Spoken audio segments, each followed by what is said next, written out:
As you create your own games, the idea of collisions is going to be a little bit difficult, and you're going to need to make sure that you have some things set properly. So here, I want to point out that hero is part of the players group, and the spinning coin is part of the actors group.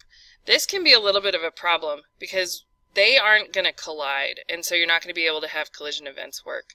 So you'll have to edit the collision events by changing their groups. So if you click on settings, we have groups, and you'll see that there are different default actors or groups that we can use. So actors is what our spinning coin is, and it collides with just actors. It won't collide with players, tiles, or enemies.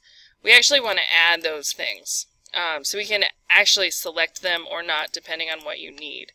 I don't want him to collide with enemies, but I do want them to collide with tiles, and I definitely want them to collide with players. So you can also click on players and say that they collide with actors. So make sure that this one's true.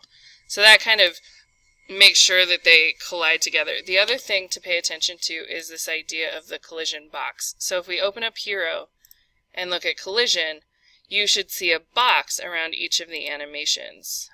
Those boxes determine how closely they collide with things. So you want it to be as close to the actor as possible.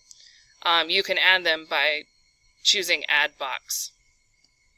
The other thing to look at is in your scene, each of these boxes needs to be set properly for collisions. So if we look at Dashboard and then open up our tile set,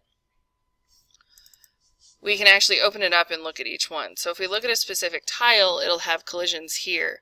Normally we either want no collision or we want square. Square means we aren't going to be able to collide with it at all. So if we look at the middle here, it should be no collision, but it's clearly not. So anything green we can't be a part of. And so a lot of projects, you look like you're going to be able to move, but you can't because we don't have the collision set. So here, if we want to be able to move through the green, we'd want to choose no collision.